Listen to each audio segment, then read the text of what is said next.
Benar ya Tuhan, kami siapkan hati kami untuk mendengarkan firman.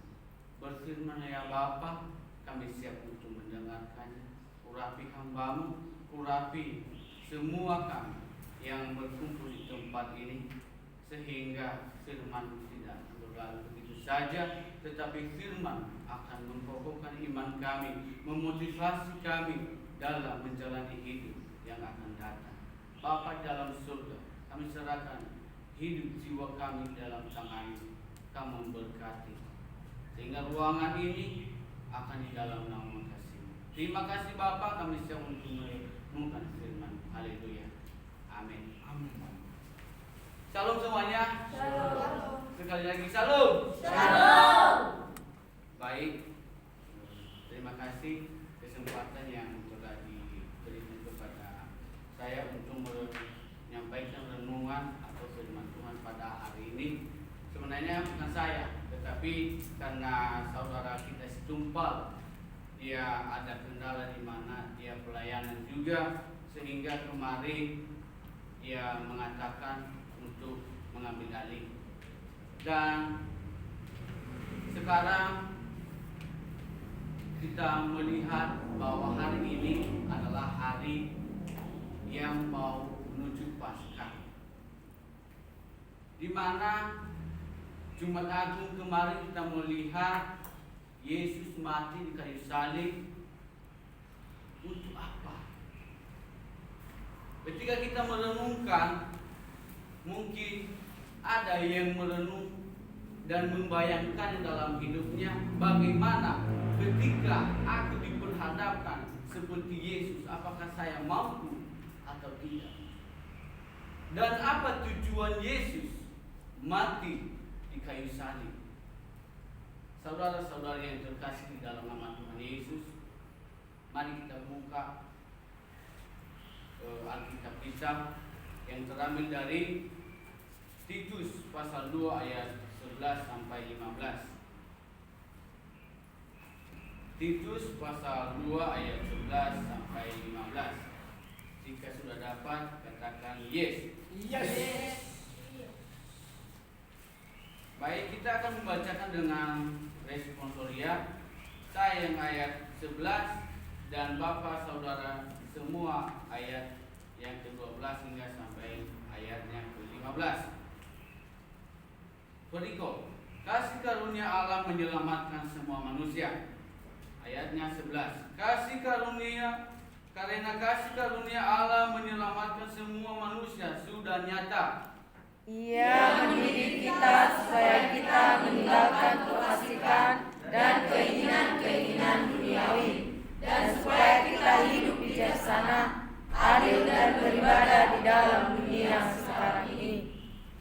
Dengan menantikan penggenapan pengharapan kita yang penuh bahagia dan penyataan kemuliaan Allah yang maha besar dan juru selamat kita Yesus Kristus, Yang telah menyerahkan dirinya bagi kita untuk membebaskan kita dari segala kejahatan dan untuk menguduskan bagi dirinya suatu umat kepunyaannya sendiri yang rajin berbuat baik.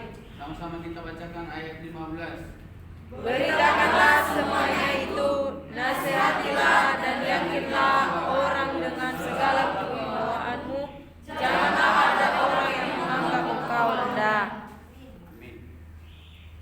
Bapak, Ibu, Saudara yang terkasih dalam nama Tuhan Yesus, di mana kita melihat Titus ini, Titus ditulis oleh Rasul Paulus pada tahun 65 sampai 60 Masehi. Tema adalah ajaran yang benar dan kebajikan, cita-cita Tuhan untuk gereja Kristen. Kita masuk dulu dalam kasih, di mana kasih karunia yang tema pada hari ini adalah kasih karunia menyelamatkan. Kita masuk dulu dalam kasih. Kasih adalah unsur yang terdapat dalam hidup manusia yang mampu menciptakan keharmonisan, kedamaian, serta hubungan sosial yang baik antara satu dengan yang lain. Adalah kasih yang bagian dari kehidupan manusia. Kita melihat bahwa ada 4 macam kasih yang harus kita alami di dalam hidup. Kasih agape adalah kasih tak bersyarat, adalah kasih Allah kepada kita, kepada umat-umat manusia. Itu kasih agape. Kasih Allah kepada anak-anaknya, kasih Allah kepada umat-umat manusia, sehingga dia rela mengorbankan anaknya yang tunggal. Itulah kasih Allah. Kasih Phileo adalah kasih antar lingkungan atau sahabat. Di sini dijelaskan bahwa kasih Phileo ini antara lingkungan, antara sosial, bermasyarakat. Itulah kasih. Kita akan menjadi yang namanya toga untuk menyampaikan kasih. Untuk dalam hal apa? Dalam tindakan, dalam omongan. Kasih itu tidak dengan harus memberikan berkat, tetapi dari ucapan, dari tindakan. Itu adalah kasih ketika kita ditiru atau ketika bermanfaat kepada orang lain. Itu adalah kasih, sehingga membentuk kehidupan orang, membentuk kehidupan masyarakat sosial di luar sana. Ketika mereka melihat keadaan dan kehidupan kita sehari-hari. Itulah kasih Leo. Kasih Eros adalah kasih yang khusus untuk pacar atau istri. Kalau yang punya pacar atau yang punya istri yang sudah nikah, itu adalah kasih Eros terkhusus.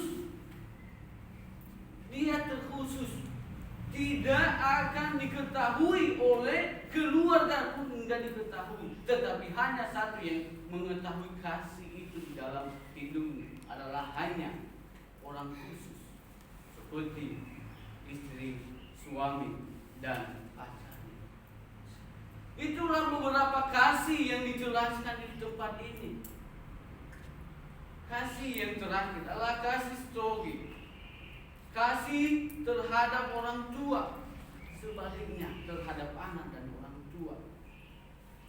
Itulah kasih stogi, kasih yang membangun antara orang tua dengan anak, dan antara anak dengan orang tua.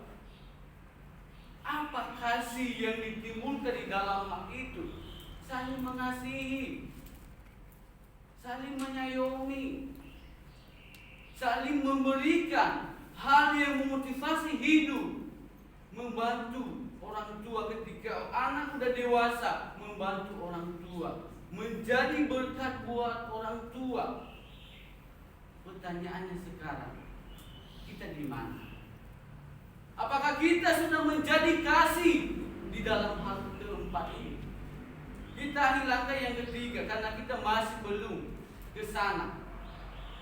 Karena di sini juga dilarang untuk berpacaran.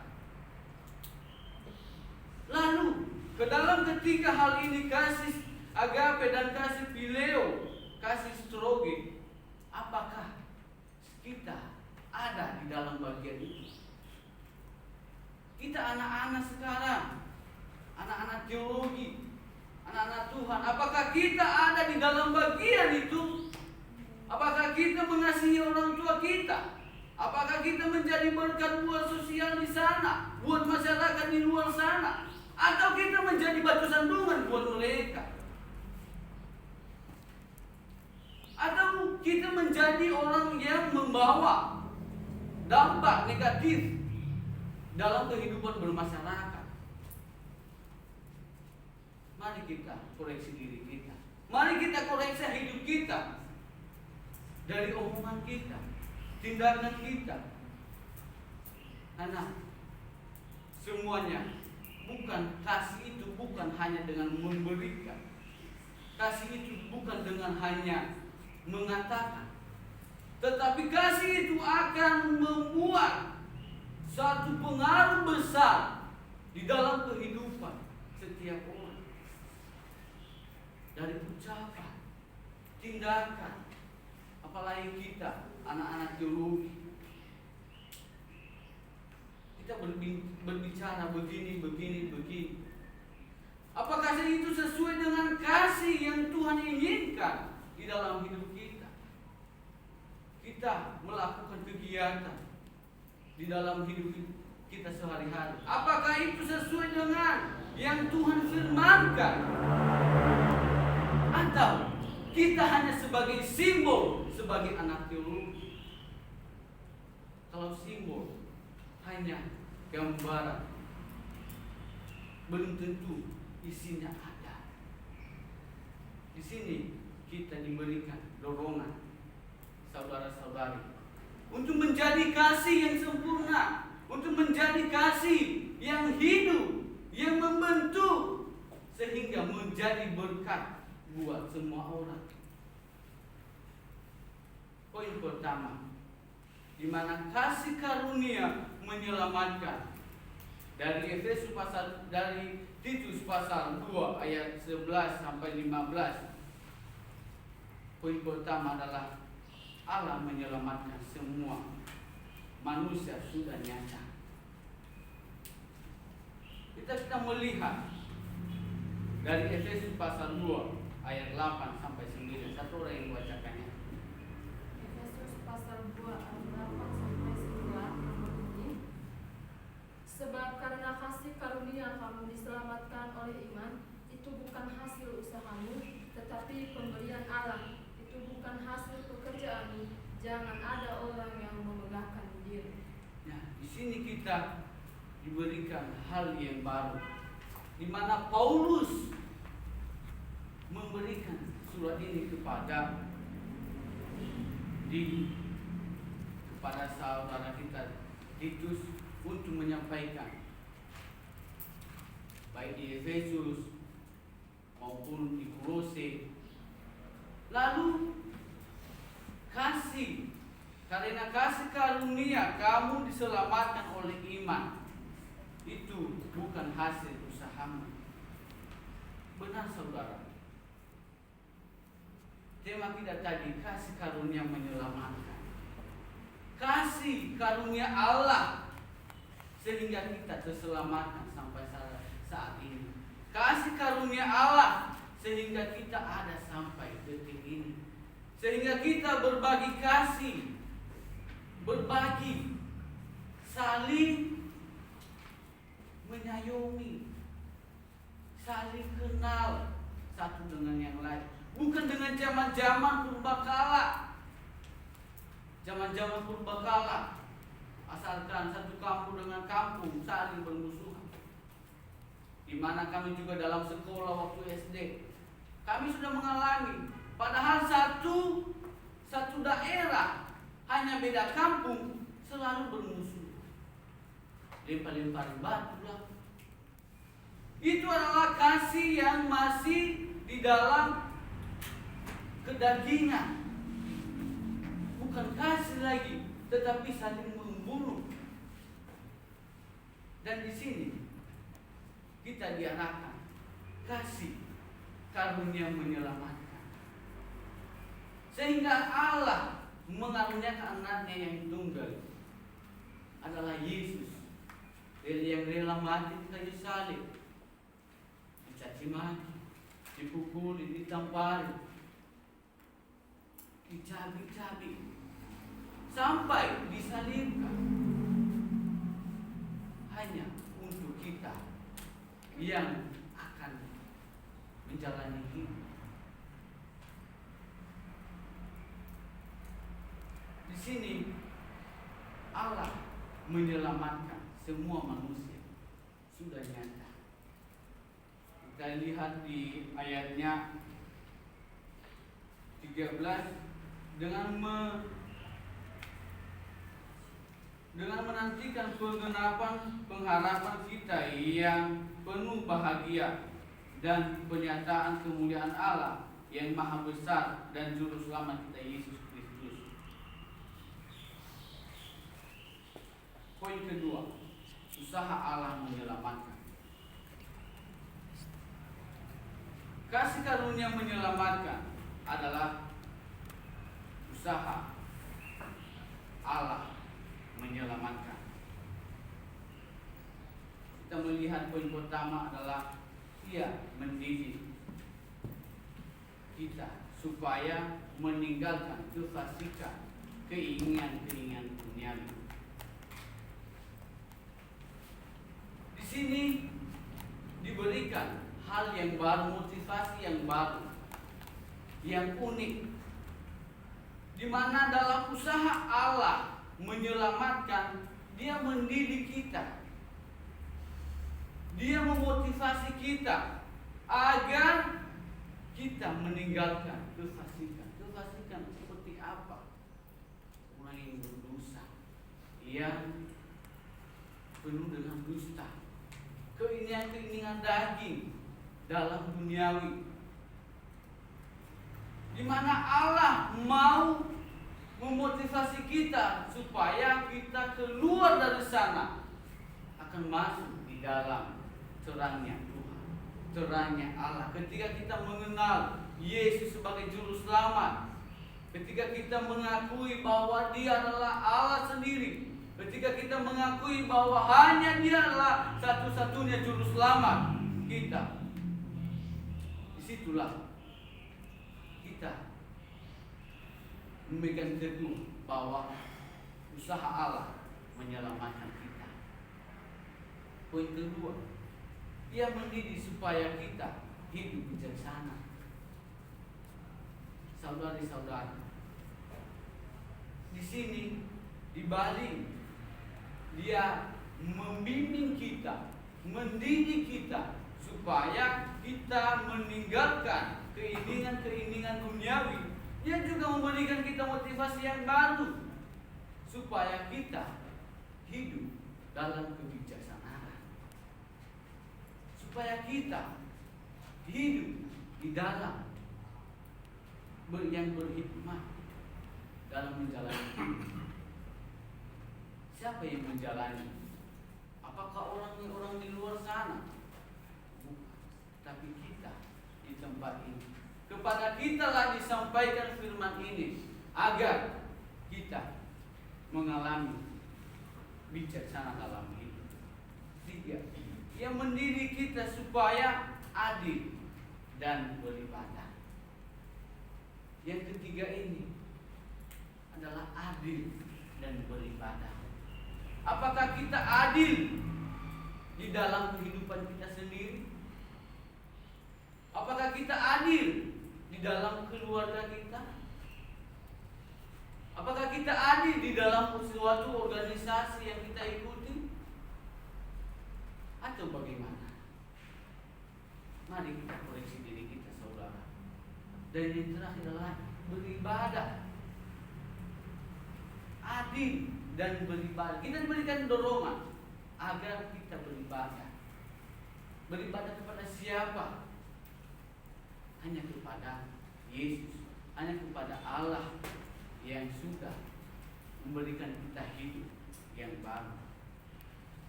Kita melihat bahagia menantikan. Poin yang ketiga adalah bahagia menantikan kemuliaan Allah yang maha besar dan juru selamat kita Yesus Kristus, di mana dalam kita, ketika kita ada, ketika kita mendengar siapa itu juru selamat, kita bahagia. Kita bahagia menantikan kemuliaan Allah yang maha besar itu ada di dalam kita. Yang pertama, menyerahkan diri. Dia rela menyerahkan diri agar anak-anaknya hidup di dalam Tuhan, membebaskan kita dari segala kejahatan. Di situ kematiannya di kayu salib supaya kita bebas dari segala kejahatan. supaya kita bebas dari belenggu-belenggu yang mengikat kita dahulu. Karena kita dahulu adalah orang-orang yang digelapkan oleh kegelapan itu sendiri. Tetapi ketika kita sudah mendengar bahwa Yesus adalah Tuhan, kita sudah masuk di dalam kehadiran Tuhan, maka kita adalah orang-orang yang baru, yang meninggalkan segala kefasikan, yang meninggalkan segala kedagingan, keinginan duniawi. Kita meninggalkan itu, sehingga kita bebas dari segala kejahatan. Tiga, menguruskan bagi dirinya umat kepunyaannya sendiri. Dia mati di kayu salib agar semua umat-umat yang percaya dimateraikan dan dikuduskan di dalam Dia. Karena begitu besar kasih Allah akan dunia itu, sehingga Ia mengaruniakan anaknya yang tunggal, supaya setiap orang yang percaya tidak binasa, melainkan beroleh hidup yang kekal. Di situ Dia menguruskan orang-orang yang percaya, umat-umat kepunyaannya Dia. Siapa umat kepunyaan Allah sekarang? Apakah orang yang di luar sana yang masih belum mengenal Dia? Bukan. Adalah kita. Kita sekarang yang menjadi, yang dikuduskan, karena kita adalah milik Allah, karena kita adalah kepunyaan Allah itu sendiri. Makanya jangan kita sia-siakan waktu semasa ada hidup. Di mana di sini dikatakan, beritakanlah semuanya. Pada ayatnya yang ke-15, beritakanlah semuanya itu.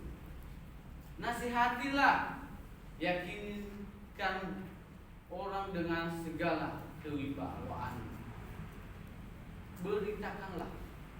Sesudah memotivasi kita sebagai anak-anak Tuhan, Dia memberikan kepada kita tanggung jawab. Beritakanlah semuanya itu. Kepada siapa? Kepada orang-orang yang masih belum mengenal Yesus. Kepada mereka kita beritakan Injil, sukacita, kabar baik.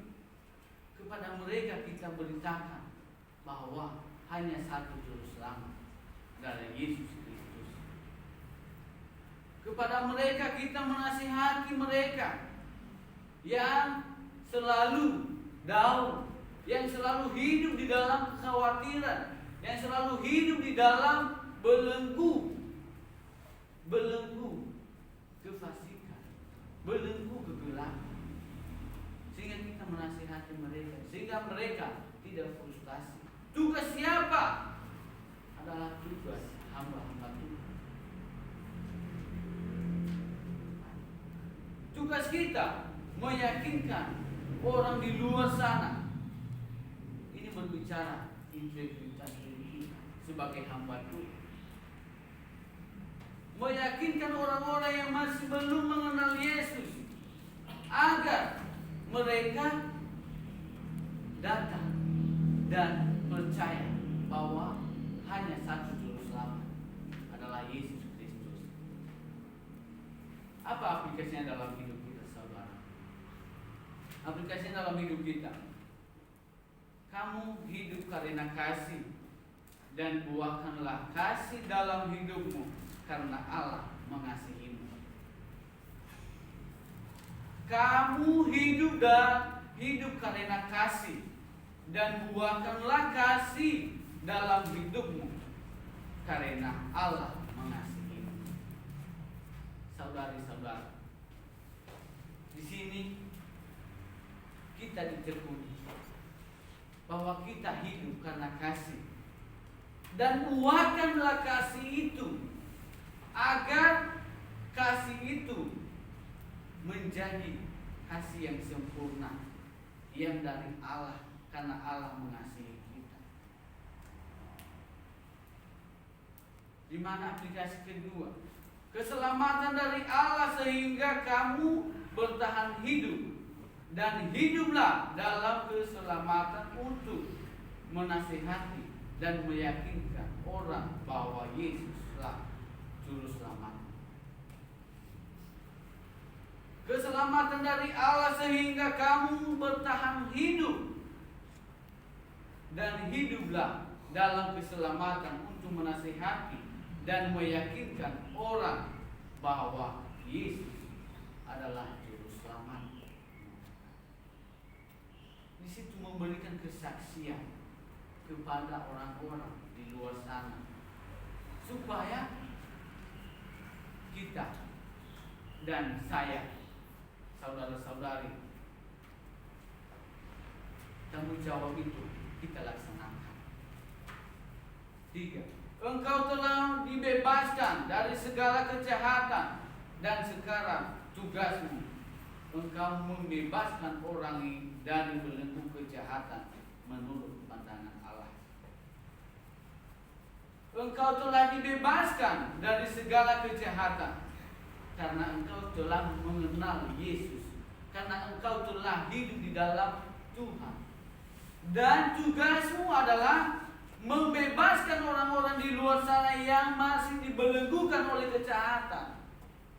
Apakah kita sudah melakukan hal demikian? Apa tugas kita yang kita laksanakan sekarang? Apa motif kita hidup di dalam Tuhan yang kita lakukan sekarang? Apa? Apakah hanya sebagai pendengar, pembaca, belajar, atau bagaimana? Saudara-saudari yang terkasih dalam nama Tuhan Yesus, mari lakukanlah bagian selama ada hidup di dalam hidupmu. Ketika hidupmu melayani di dalam hidupmu, maka kamu tidak bisa melakukan apa-apa lagi. Berserah di dalam Tuhan tidak lagi. Itulah yang memotivasi hidup saya sampai sekarang. Ketika saya kecelakaan, saya di situ sudah mati. Dan ketika saya bayangkan, ketika saya di situ tidak bisa berbuat apa-apa, apakah saya masih ingat Tuhan?